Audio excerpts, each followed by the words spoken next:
Rise and shine. It's a new day. Namaskar. Welcome to Next IS. I hope you are doing well.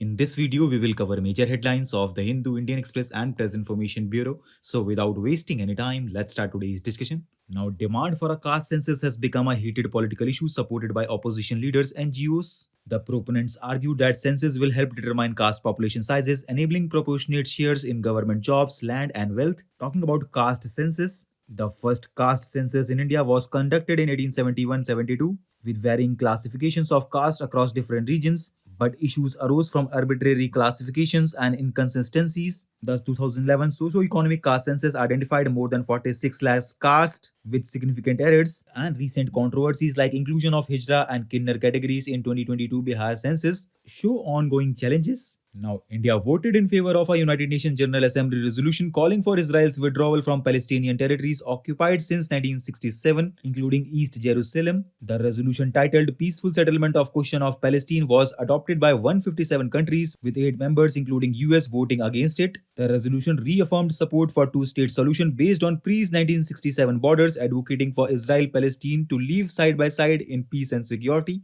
Now, Rajya Sabha passed Boilers Bill replacing Boilers Act of 1923, which was introduced during colonial rule. The bill aims to ensure safety in factories using industrial boilers. This bill focuses on establishing uniform technical regulations for boilers throughout India, covering aspects like construction standards, maximum pressure specifications, registration, and periodic inspections. Now, a study conducted by Nature Conservation Foundation and Bombay Environmental Action Group has found that agroforestry practices may harm some species of endemic frogs, while others are less affected by modified habitats. The research focused on amphibian diversity and abundance in northern Western Ghats. Next article talks about Turner Prize 2024 because recently Indian origin Scottish artist Jaslyn Kaur has won the prestigious Turner Prize 2024 for her exhibition Alter Alter, which explores themes of plurality, personal identity, and politics. Talking about Turner Prize, it was established in 1984 and it is one of the most esteemed art awards recognizing the work of British artists and highlighting the contemporary developments in British art. And do you know, friends, Indian origin British artist Anish Kapoor won Turner Prize in 1991.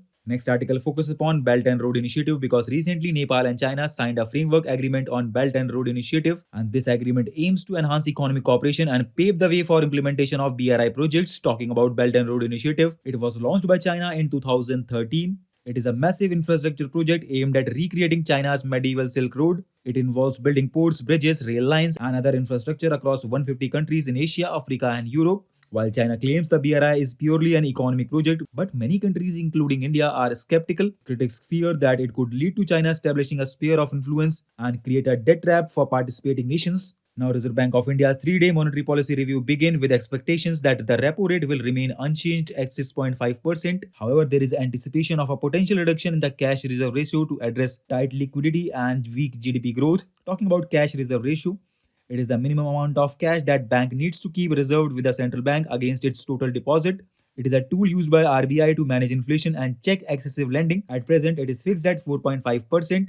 And a CRR cut would increase bank liquidity, potentially boost lending. Next article is related to Pradhan Mantri Gramin Digital Saksharta Abhiyan, which is a digital literacy initiative by Ministry of Electronics and Information Technology. It was aimed at training 6 crore individuals in rural India to become digitally literate. The scheme targets one member aged 14 to 60 per eligible household with focus on non-smartphone users, marginalized groups, and individuals without access to computer. The program empowers rural citizens to operate digital devices, use the internet, access government services, and perform digital transactions, contributing to their active participation in nation building. Now, next and last headline focuses upon Beti Bachao Beti Padhao scheme, which has recently improved sex ratio and gross enrollment ratio of girls. This scheme was launched in 2015 and it is a collaborative effort by Ministry of Women and Child Development, Ministry of Education, and Ministry of Health and Family Welfare. It aims to prevent gender-biased sex selective practices, ensure the survival and protection of girl child, and promote her education. This scheme is centrally funded and it is implemented in all districts except West Bengal. So with this, let's conclude today's discussion. Thanks for listening, and for regular updates, you can follow us on various social media platforms.